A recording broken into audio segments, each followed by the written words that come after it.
This channel does not promote any violent, harmful, or illegal activities. All content provided by this channel is meant for an educational purpose only.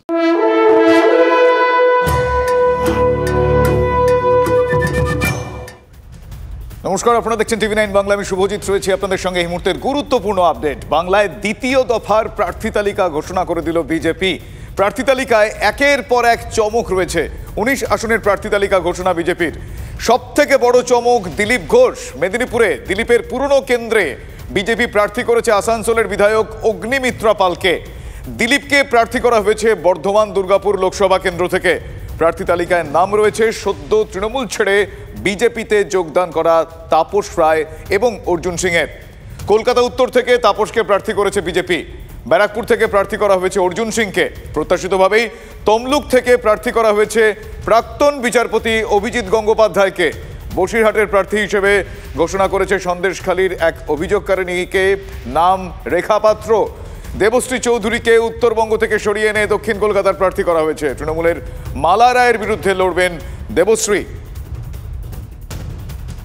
বাংলায় দ্বিতীয় দফার প্রার্থী তালিকা প্রকাশ করল BJP. প্রার্থী তালিকায় রয়েছে চমকের পর চমক। সব থেকে বড় চমক দিলীপ ঘোষ। মেদিনীপুরে দিলীপের পুরনো কেন্দ্রে বিজেপি প্রার্থী করেছে আসানসোলের বিধায়ক অগ্নিমিত্রা পালকে। দিলীপকে প্রার্থী করা হয়েছে বর্ধমান দুর্গাপুর লোকসভা কেন্দ্র থেকে। প্রার্থী তালিকায় নাম রয়েছে সদ্য তৃণমূল ছেড়ে বিজেপিতে যোগ দেওয়া তাপস রায় এবং অর্জুন সিংহের। কলকাতা উত্তর থেকে তাপসকে প্রার্থী করেছে বিজেপি। ব্যারাকপুর থেকে প্রার্থী করা হয়েছে অর্জুনকে।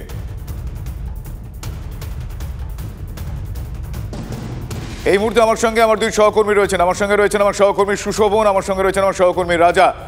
আমি প্রথমেই রাজার কাছে যাব। রাজা, আজকে এই যে 19 জনের নাম আমরা পেলাম, আমরা জানতে পারলাম, একের পর এক চমক, সেই চমকগুলো এই মুহূর্তে কতটা প্রত্যাশিত এবং কি কি রাজনৈতিক তাৎপর্য আছে? দেখো, রাজনৈতিক তাৎপর্য বলতে দিলীপ ঘোষ তিনি তাকে মেদিনীপুরে বোঝাই যাচ্ছিল, স্পষ্ট হয়ে গিয়েছিল প্রথম তালিকায় যখন দিলীপ বাবুর নাম ছিল না, সেখানেই একটা সংশয় তৈরি হয়েছিল এবং যারা ভোটের খবর রাখেন, রাজনীতির খবর রাখেন, তারা মোটামুটি বুঝেই গিয়েছিলেন যে মেদিনীপুরে কোনো একটা সমস্যা হচ্ছে। দেখা গেল ঠিক তাই। দিলীপ বাবুকে মেদিনীপুর থেকে সরিয়ে বর্ধমান দুর্গাপুরে নিয়ে আসছে বিজেপি। সেখানে প্রার্থী করা হয়েছে, যেখানে তৃণমূল প্রাক্তন ক্রিকেটার কীর্তি আজাদকে যেখানে প্রার্থী হিসেবে চয়ন করেছে। এখন এটা একটা বড় পরিবর্তন। এই মুহূর্তে যদি তুমি বলো চমক নাম্বার 1, তাহলে দিলীপ ঘোষের কেন্দ্র বদলে যাওয়া, যদিও জল্পনা ছিল। দ্বিতীয় চমক, প্রাক্তন কেন্দ্রীয় প্রতিমন্ত্রী দেবশ্রী চৌধুরী, রায়গঞ্জ থেকে তাকে নিয়ে আসা হচ্ছে মালা রায়ের বিরুদ্ধে লড়তে দক্ষিণ কলকাতায়। এটা একটা বড় চমক। অভিজিৎ গাঙ্গুলি যে এবার ভোটে লড়বেন সেটা মোটামুটি স্পষ্ট হয়ে গিয়েছিল। তমলুক থেকে লড়বেন সেটাও সংবাদ মাধ্যমে এবং রাজনৈতিক মহলে জল্পনা ছিল। ঠিক তাই হলো। অভিজিৎ গাঙ্গুলি প্রাক্তন বিচারপতি, তিনি তমলুক থেকেই প্রতিদ্বন্দ্বিতা করছেন বিজেপির টিকিটে। আরও একটা বড় চমক হচ্ছে, এটাও চমক এই কারণেই বলছি, তার কারণ লড়াইটা জমে যাবে বলে মনে করছেন অনেকেই। সৌগত রায়ের যে কেন্দ্র দমদমে শিলভদ্র দত্ত, এই প্রথম লোকসভার ভোটে লড়ছেন শিলভদ্র দত্ত। শিলভদ্র দত্ত এখানে বিজেপির প্রার্থী হওয়ার সঙ্গে সঙ্গেই ভালো লড়াই হবে, তার কারণ শিলভদ্রবাবুর ব্যক্তিগত ইমেজ অনেকটাই ম্যাটার করে যায়। তিনি তৃণমূল ছেড়ে এখন বিজেপিতে, কিন্তু শিলভদ্রবাবু অত্যন্ত ভদ্র মানুষ। তার ফলে অনেকেই মনে করছেন, প্রাথমিক বিশ্লেষণে অনেকেই মনে করছেন দমদম কেন্দ্রে লড়াই জমে গেল। এবং তিনি কিন্তু তৃণমূলের শক্তি দুর্বলতাগুলো জানেন এবং এইসব এলাকায় চুটিয়ে রাজনীতিও করেছেন। এই ব্যারাকপুর অঞ্চলেই, এই দমদম অঞ্চলে ছাত্র রাজনীতি থেকেই উঠে এসেছেন। এটা একটা বড় খবর এই মুহূর্তে। দ্বিতীয় কথা যেটা দেখো, যেগুলো হলো না এখনো পর্যন্ত, ঝাড়গ্রাম যেগুলো এখনো আসন প্রার্থী ঘোষণা হলো না, সেগুলো এক ধরনের কিন্তু জল্পনায় রয়ে গেল।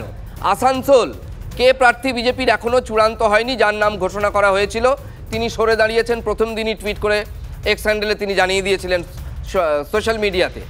আসানসোল এখনো পর্যন্ত আমরা এইটা জানতে পারলাম না যে এখানে ডায়মন্ড হারবার কেন্দ্রে কে লড়বেন, যে কেন্দ্রটিকে এই মুহূর্তে রাজ্যের অন্যতম হাই প্রোফাইল কেন্দ্র বলে ধরা হয়। সেই ডায়মন্ড হারবার কেন্দ্রে কিন্তু কোনো তরফই, তৃণমূল ছাড়া কোনো তরফই এখনো পর্যন্ত প্রার্থী স্পষ্ট করেনি। বিজেপি এখনো পর্যন্ত ডায়মন্ড হারবার কেন্দ্রে প্রার্থী তাদের জানায়নি আজকের তালিকায়। জয়ন্ত রায়, যার নাম নিয়ে শোনা যাচ্ছিল যে জয়ন্ত রায় এবার টিকিট নাও পেতে পারেন, তা হলো না। জলপাইগুড়ি থেকে কিন্তু নির্মল চন্দ্র রায়, তার বিরুদ্ধে প্রার্থী করা হলো জয়ন্ত রায়কেই, অর্থাৎ যিনি পুরনো সাংসদ, তার উপরেই ভরসা রাখা হলো। অনেক দিন ধরে শোনা যাচ্ছিল দার্জিলিং কেন্দ্রে এবার রাজু বিস্তা নাও থাকতে পারেন, তার নাম নাও ঘোষিত হতে পারে। শেষ পর্যন্ত দেখা গেল দার্জিলিং কেন্দ্রে যে সাংসদ এখন রয়েছেন, বিদায়ী সাংসদ রাজু বিস্তা, তাকেই আবার তার উপরেই ভরসা রাখা হলো। অর্জুন সিং, মোটামুটি এটা বোঝাই গিয়েছিল যে অর্জুনবাবু যখন ভোটের মুখে আবার বিজেপিতে চলে গেলেন এবং তাকে স্বাগত জানানো হলো, যদিও তিনি বিজেপির টিকিটে জেতা এমপি ছিলেন এবং কখনোই এমপি পদ ছাড়েননি। সুতরাং অর্জুন সিংকে কিন্তু ব্যারাকপুরে ফের ভরসা রাখলো বিজেপি। এই লড়াইটা যে আবার ব্যারাকপুরের লড়াই যে দেখার মতো হবে এবং উত্তেজক হবে, এই নিয়ে কোনো সন্দেহ বা সংশয় নেই। শোনা যাচ্ছে প্রাথমিক প্রতিক্রিয়ায় অর্জুন সিং আমাদের এখানেও যে ইন্টারভিউ হালে দুদিন আগে দিয়ে গেছেন, তাতেও তিনি বলেছেন যে আমি 90 আমার দিকে, 10 হচ্ছে তৃণমূলের দিকে। অর্থাৎ তিনি আত্মবিশ্বাসী প্রবল যে ব্যারাকপুর থেকে তিনি জিতবেন।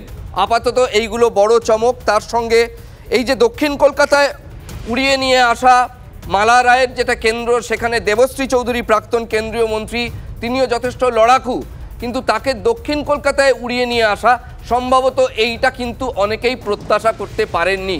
কারণ কোথায় রায়গঞ্জ আর কোথায় দক্ষিণ কলকাতা, কলকাতা দক্ষিণ। তাপস রায়, বোঝাই গিয়েছিল তাপস রায়কেও কলকাতা উত্তরে প্রার্থী করা হলো।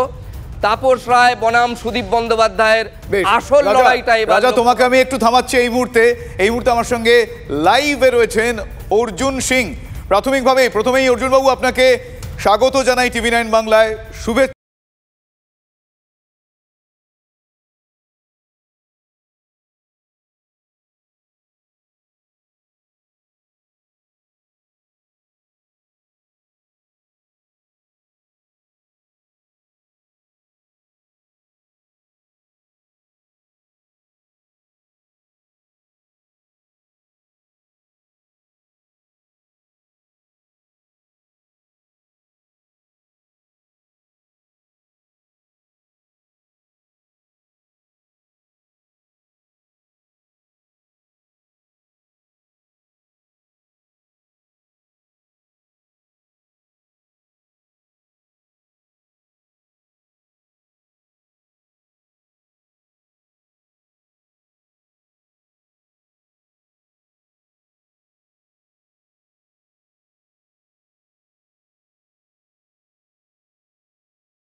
করবে বিশ্বাস করেছে, তার জন্য আবার ভারতীয় জনতা পার্টির সমস্ত নেতৃত্বকে অভিনন্দন জানাচ্ছি। অর্জুন দা, আরেকটা প্রশ্ন। শিলভদ্র দত্ত আপনার কলিগ ছিলেন এক সময় তৃণমূল কংগ্রেসে। শিলভদ্র দত্ত অত্যন্ত ভদ্র মানুষ, ভালো ইমেজ, মানে সততার প্রশ্নে অন্তত শিলভদ্র দত্তর কিন্তু যথেষ্ট ভালো ইমেজ রয়েছে। তাকে সৌগত রায়ের বিরুদ্ধে প্রার্থী করা হলো, এদিকে তাপস রায়কে সুদীপ বন্দ্যোপাধ্যায়ের বিরুদ্ধে প্রার্থী করা হলো। কেমন জমবে লড়াই? এই 3টে সিটে জিতব। এখানে সৌগতদা ভালো লোক হতে পারেন, বয়স হয়ে গেছে, কিন্তু এই মুহূর্তে দমদম এলাকায় দমদমে মানুষ কিন্তু ভারতীয় জনতা পার্টির সঙ্গে আছে। শিলদা খুবই ভালো লোক, খুবই ভদ্রলোক। শিলদার উপরে মানুষ বিশ্বাস করে। শিলদা ওখানে জিতবে, ভারতীয় জনতা পার্টি জিতবেন। নর্থ কলকাতাতে তাপস রায় দীর্ঘদিনের সংগঠক, ওখানে সংগঠন করেছেন। আর সুদীপ বাবুর যত নেগেটিভ ভোট, সুদীপ বাবু তো কোনো মানুষের সঙ্গে কথা বলেন না, যত নেগেটিভ ভোট আপনি দেখবেন তৃণমূল কংগ্রেসের যে মানুষগুলো ডিপ্রাইভড আছে সেই ভোট, ভারতীয় জনতা পার্টি ভোট, সব ভোটটাই তাপস রায় পাবেন। এই তিনটে পরপর সিট ভারতীয় জনতা পার্টিকে মানুষ গিফট দেবে নরেন্দ্র মোদীজি নেতৃত্বে। আরও একটা প্রশ্ন আপনার কাছে অর্জুন দা, দিলীপ ঘোষ প্রাক্তন রাজ্য সভাপতি, মেদিনীপুরের বিদায়ী সাংসদ, তাকে মেদিনীপুর থেকে সরিয়ে বর্ধমান দুর্গাপুরে নিয়ে এসে প্রার্থী করলো দল, কিভাবে মূল্যায়ন করবেন আপনি? দেখুন, এটা দলের ব্যাপার, এই ব্যাপারে আমার কোনো মন্তব্য করা উচিত না। আমি অত বড় নেতাও না কি আমি এই ব্যাপারে মন্তব্য করব। অর্জুন দা, শেষ প্রশ্ন আপনার কাছে, আর 4-5টা কেন্দ্রে প্রার্থী ঘোষণা হতে বাকি আছে, ডায়মন্ড হারবার তাদের মধ্যে অন্যতম। ঠিক আজকের দিনে দাঁড়িয়ে আপনার কি প্রেডিকশন হবে? কুণাল ঘোষ আজকে ভবিষ্যৎবাণী করেছেন যে আপনারা ওই 10-11, 5 থেকে 11-র মধ্যে পাবেন।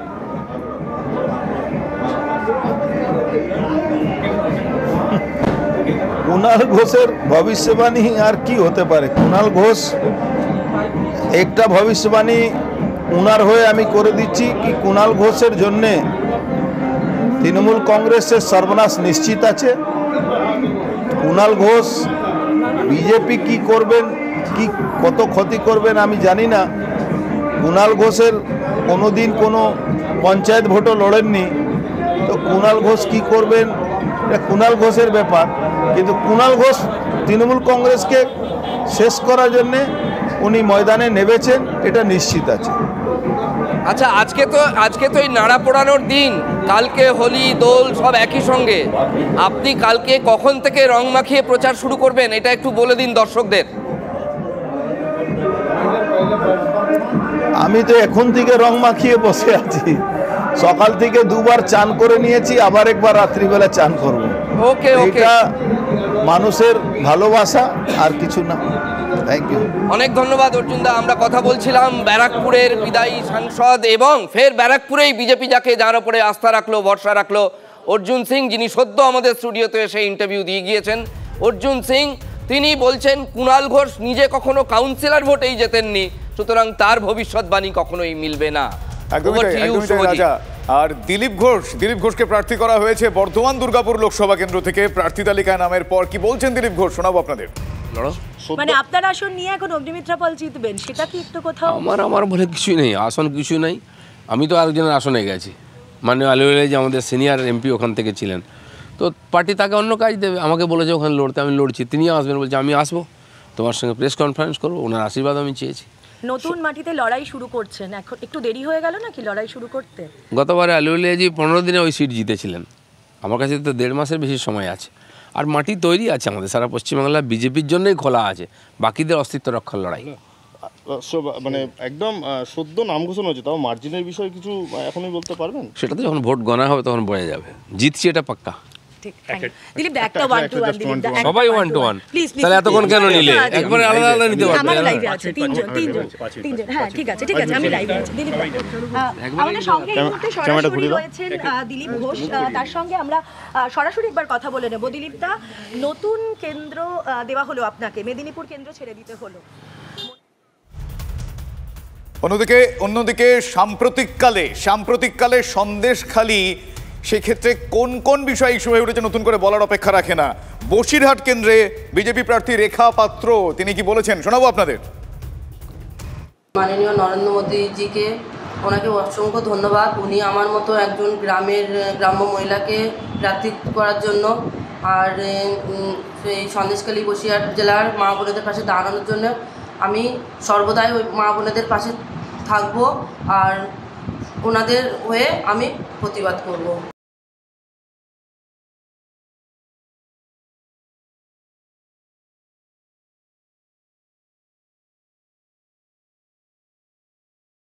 বাংলায় যে অরাজকতা চলছে এর থেকে মানুষকে কিভাবে মুক্তি দেওয়া যায় তার জন্য বাংলার মানুষের কাছে আহ্বান করব যাতে বারাসাত সিট ভারতীয় জনতা পার্টির প্রধানমন্ত্রী নরেন্দ্র মোদী তার যে নেতৃত্ব, তার যে 10 বছরের কর্মকাণ্ড সব কিছু মিলে এলাকার সমস্ত যে অনুন্নত কাজগুলো সেগুলোকে উন্নয়ন করা এই আমাদের মূল লক্ষ্য থাকবে।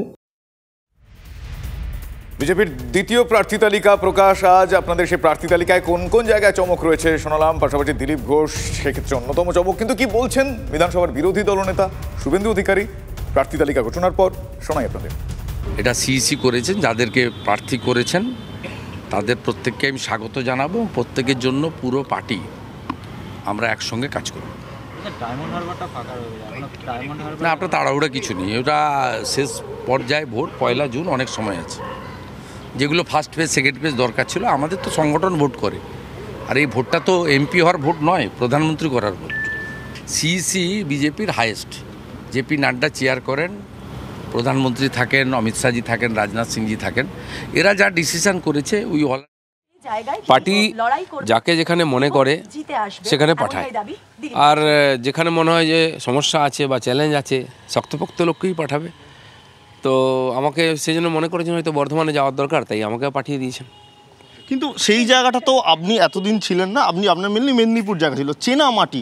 কোথাও কি অসুবিধা হবে সেই চেনা মাটিকে একেবারে সরিয়ে দিয়ে নতুন একটা জায়গায় পৌঁছাতে? মেদিনীপুরে যখন লড়তে গেলাম আমি 18 সালে, তখন ওখানে সংগঠন ছিল না, 19 সালে কিছু আমাকে দাঁড় করিয়ে জিততে হয়েছিল। এখন সব জায়গায় আমাদের সংগঠন আছে, সব জায়গায় কর্মী আছে, আর বর্ধমান তো আমাদের জিতিয়েছে মাননীয় আলুওয়ালিজিকে, জিতা সিট আমাদের।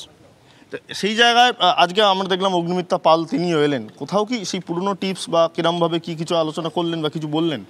না, অগ্নিমিত্রা নতুন জায়গায় লড়তে যাচ্ছে, যেহেতু আমি ওখানে অনেকদিন আছি, আমার কাছে জানতে এসেছিলো অনেকদিন ধরে, সেও পার্টিতে কাজ করছে, আমার হাত ধরে পার্টিতে এসেছে, সে এমএলএ জিতেছে, এমপিও লড়েছিল বাই ইলেকশনে।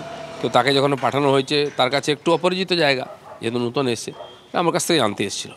আপনার বিরুদ্ধে তো কীর্তি আজার, কোথাও অসুবিধা হবে না? সেটা একটা ফেস, এবং সেই জায়গায় আপনি একেবারে যদিও পরিচিত মুখ বিজেপি, তারপরেও কিন্তু নতুন কিন্তু কীর্তি আজার রয়েছেন। কার অসুবিধা হয় সেটা তো সময় বলবে।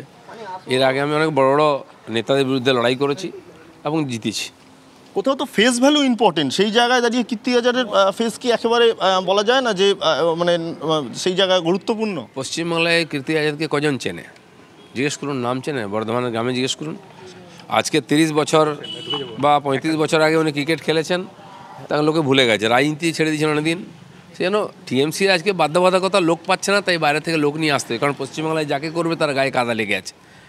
কিন্তু লোক দেখতে চাইবে, যারা বাঙালি বাঙালি বলে জ্ঞান গায়, তারা আজকে বাঙালি লোককে নিয়ে এসে যেখানে প্রার্থী করছে, বাঙালির মাথায় চাপিয়ে দিচ্ছে, লোক তার জবাব দেবে। আপনি কবে থেকে প্রচার শুরু করবেন এবং জেতার বিষয়ে কত আশাবাদী? আমি কালকে সকালেই চলে যাব বর্ধমানে, ওখানকার কর্মীরাও প্রস্তুত আছেন আমাকে রিসিভ করার জন্য। অর্থাৎ দিল্লি কোন মন্ত্র নিয়ে করবেন, কিসের বিরুদ্ধে লড়বেন? এটা মানুষের কাজ করে এসেছি, মানুষের কাজ করি, বলবো তারা আমাকে কিভাবে পেয়েছেন, কিভাবে পাননি, আর অন্যদের কিভাবে পায় না। আমার একটা 52 বছরের রাজনৈতিক জীবন রয়েছে, আমি উড়ে এসে জুড়ে বসিনি, আমি ভূমিপুত্র কলকাতা উত্তরের। তো আমার সে সমস্ত, আর কর্মীরা আমাকে জানে চেনে, রাজনীতির খবর যারা রাখে, রাজনীতি যারা করে সমস্ত রাজনৈতিক দলের, তারা জানে তাপস রায় কেমন রাজনৈতিক কর্মী, তাকে কিভাবে পাওয়া গেছে, কিভাবে পাওয়া যায় এবং কিভাবে পাওয়া যাবে আগামী দিনে। এই উত্তর কলকাতায় ঠিক 1 বছর আগে, গত বছরের 2023 সালের জুন মাসে একটা বাকযুদ্ধ হয়েছিল। কেউ বলেছিল হাতি চলে হাজার, আপনি তাকে কটাক্ষ করে বলেছিলেন সেই সময় সাদা হাতি। তো লড়াইটা তো সাদা হাতির বিরুদ্ধেই। ঠিক আছে, লড়বো, সেই জন্য তো আমি যেটা বলেছিলাম যে সাদা হাতি কাউকে, সাদা হাতি মানে কি, সাদা হাতি কোনো কাজে দেয় না, আমি বলেছিলাম। তো সুতরাং সেই জন্যই বলেছিলাম। আর আমি নিজেকে যখন বলেছিলাম যে আমি পার্টির ডোভারম্যান, সেটা নিয়েও তামাশা করেছিল। তো সুতরাং কলকাতা উত্তরের মানুষের কাছে সেই সমস্ত নিয়ে যাব, আমার বক্তব্য নিয়ে, আমার কথা নিয়ে যাব। কংগ্রেসের প্রার্থী শোনা যাচ্ছে প্রদীপ ভট্টাচার্য, কীভাবে দেখছেন? ঠিক আছে, সমস্ত রাজনৈতিক দল তারা তো প্রার্থী দেবে, এটাই তো গণতান্ত্রিক বন্দোবস্ত বা ব্যবস্থা। তো একদলীয় শাসন নয়, মাল্টিপার্টি সিস্টেম, ডেমোক্রেটিক সিস্টেম।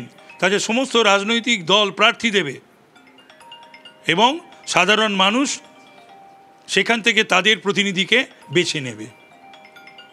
আপনি দিন কয়েক আগেই তৃণমূল কংগ্রেস ছাড়লেন, ছেড়ে বিজেপিতে যোগদান করলেন শুভেন্দু অধিকারীর হাত ধরে। তৃণমূল কংগ্রেসের একাংশ নেতৃত্ব বা একাংশ কর্মীরা বলছেন যে এই তাপস রায় চেয়ারের লোভে সাংসদ হবার জন্য নাকি বিজেপিতে যোগদান করেছে। তাহলে পরে কি সুদীপ বন্দ্যোপাধ্যায় যে ছেড়েছিলেন, কতবার দল করে পাল্টেছেন, কতগুলো দল করেছেন, তিনিও কি তাহলে পরে কি চেয়ারের লোভে? মমতা ব্যানার্জিও তো দল বদলেছেন, দল গড়েছিলেন, কতবার ইউপিএ এনডিএ করেছে। তৃণমূলের সেই সমস্ত কর্মীরা যারা বলছে, বাগ্মীরা, তাদের এই কথাগুলো জিজ্ঞাসা করুন। আর আমার সঙ্গে কি হয়েছে সেগুলো তারা জানে, জেনে সেই কথাগুলো বলুক। আর যদি না জানে তারা যেন এই কথাগুলো না বলে। আমি মানুষের কাছে আমার বক্তব্য নিয়ে উপস্থিত হব ঠিক সঠিক জায়গায় সঠিক সময়। একটা অংশের কর্মীরা বলেন যে তাপস রায় একদম স্বচ্ছ ভাবমূর্তির একজন রাজনীতিবিদ, কোনো দুর্নীতির দাগ নেই, আপনিও সেটা নিজে দাবি করেন, কিন্তু সেই আপনার বাড়িতেই ইডি হানা দিল পুরসভা দুর্নীতি নিয়ে। পুরসভায় আমি কাউকে বলেছিলাম জেলখাটা আসামি, কালিমা লিপ্ত। বিজেপি আমার বাড়িতে ইডি পাঠায়নি, তৃণমূল কংগ্রেসেরই কেউ কেউ।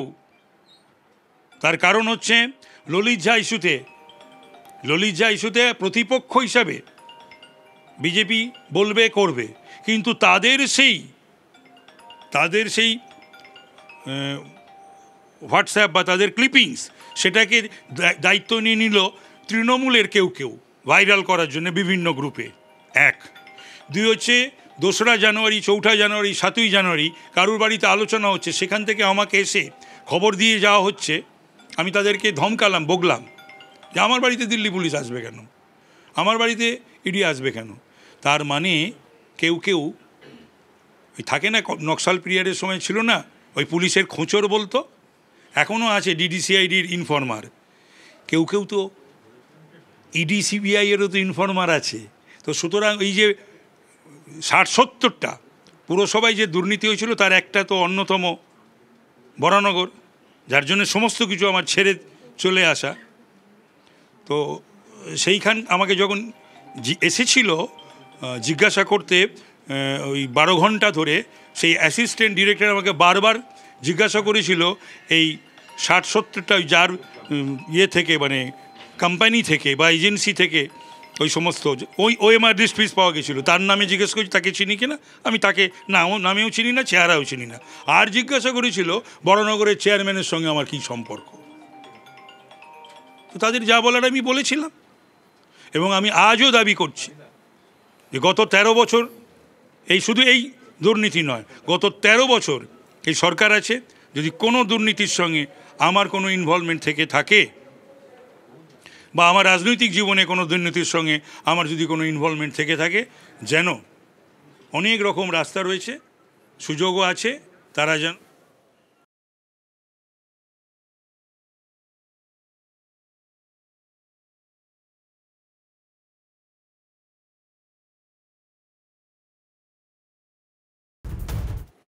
আমি অত্যন্ত কি বলবো কৃতজ্ঞ আমার শীর্ষ নেতৃত্বের কাছে, আমার মাননীয় প্রধানমন্ত্রী, আমার মাননীয় গৃহমন্ত্রী, আমার সর্বভারতীয় সভাপতি নাড্ডাজি, আমাদের সর্বভারতীয় সংগঠন মন্ত্রী BL সন্তোষজি, এবং আমার প্রদেশের সম্মানীয় প্রেসিডেন্ট ডক্টর সুকান্ত মজুমদার, শুভেন্দু অধিকারী আমাকে যোগ্য মনে করেছেন আমার শীর্ষ নেতৃত্বে।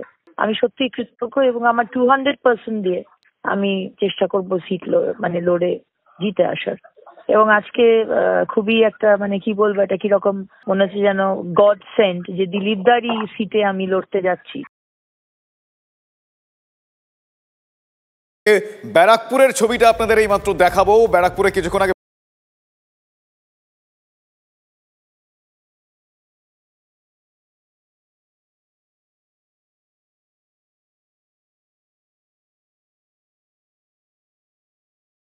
প্রার্থী অর্জুন সিং ব্যারাকপুরে প্রতিদ্বন্দ্বী পার্থ ভৌমিক তৃণমূল কংগ্রেসের। অর্জুন সিং প্রার্থী ঘোষণার পর সেখানে বাজি পড়ছে, সেই ছবি আপনাদের দেখাচ্ছি আমরা সরাসরি। সেলিব্রেশনে সেখানকার বিজেপির কর্মী সমর্থকরা। ব্যারাকপুরে অর্জুন সিং বিজেপি প্রার্থী, তার নাম ঘোষিত হওয়ার পর সেখানে এক প্রকার অকাল দিওয়ালি, এই ছবি দেখাচ্ছি আপনাদের আমরা সরাসরি।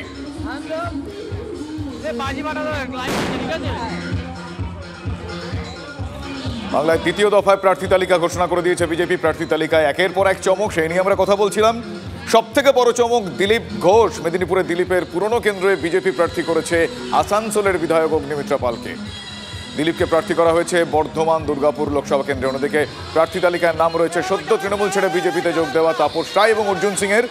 অর্জুন সিং ব্যারাকপুর কেন্দ্রের প্রার্থী, সেইখানকার ছবি আপনাদের আমরা এই মুহূর্তে দেখাচ্ছি। আমি আরও একবার যাই আমাদের পলিটিক্যাল ব্যুরো চিফ রাজা চট্টোপাধ্যায়ের কাছে। রাজা, দ্বিতীয় দফায় প্রার্থী তালিকা যাদের যাদের নাম, এবং সেক্ষেত্রে চমকের পর চমক আমরা দেখছি, কিন্তু এখনো পর্যন্ত যদি ট্যালি করা হয় তাহলে কোন কোন কেন্দ্রগুলো স্পেসিফিক্যালি সিগনিফিকেন্ট আরো বেশি হয়ে উঠলো? হ্যাঁ, কিছু জায়গায় দেখো তারকা, মানে তারকা যেখানে চকচক করছে একদম, তারা তো চকচক করে তাই তারকা বলা হয়। সেগুলো দেখো, জুন ভার্সেস অগ্নিমিত্রা পাল, জুন মালিয়া ভার্সেস অগ্নিমিত্রা পাল মেদিনীপুরে। এই লড়াইটা কিন্তু জমবে বলে সাধারণ মানুষ মনে করছেন। আমি শুধু বলছি, রূপলী জগৎ থেকে যারা এসেছেন সেই পেয়ারগুলো কোথাও দেখো, জোড়ায় জোড়ায় বলছি। হুগলি দেখো, লকেট ভার্সেস দিদি নাম্বার 1, লকেট ভার্সেস রচনা। এদিকে ঘাটাল দেখো, হিরণ ভার্সেস দেব। তার মানে ওই টলিউড থেকে উঠে এসে তারা এখন প্রতিপক্ষ বা প্রতিদ্বন্দ্বী। এই তিনটে কেন্দ্র একেবারে চোখের সামনে উজ্জ্বল একদম। আর একটা বিষয় বলবো, সন্দেশখালি, বসিরহাট কিন্তু এবার একেবারে, আমি যেটা বলবো যে এরকম সচরাচর মাঝে মাঝেই হয় যে রাজা তুমি এই যে রূপলী জগতের তারকাদের কথা বললো, কিন্তু রাজনৈতিক জগতেরও দুই তারকা, একদিকে অর্জুন সিং, অন্যদিকে তার অন্যতম প্রতিপক্ষ পার্থ ভৌমিক। সেই ব্যারাকপুর কেন্দ্রে এই মুহূর্তে অর্জুন সিং এর নাম ঘোষিত হওয়ার পর আকাল দিওয়ালি চলছে সেখানে। সেই ছবিটা একবার দেখবো, আমার সহকর্মী সেখানে রয়েছেন। ব্যারাকপুরের ছবিটা একবার দেখি। দেখো, অকাল দিওয়ালি রয়েছে ডিজে, চারিদিকে ডিজে বাজছে আর কর্মীদের উল্লাস, চারিদিকে কর্মীদের উল্লাস হয়েছে। আর জয় শ্রীরাম ধ্বনির সাথে সাথে যে সবাই জয় শ্রীরাম ধ্বনি, এবং তার সাথে সাথে উল্লাস এবং আবির দিয়ে তাদের সাথে খেলা। এবং কেন উল্লাস, কেন অর্জুন সিং টিকিট পেয়েছে, এর থেকে আনন্দ আর কি হতে পারে? অর্জুন সিং এর নাম ঘোষণা হওয়ার পর সেখানে এক প্রকার দিওয়ালির ছবি, সেখানে বাজি পড়ছে রীতিমতো। আমরা সেই ছবি আপনাদের দেখালাম সরাসরি।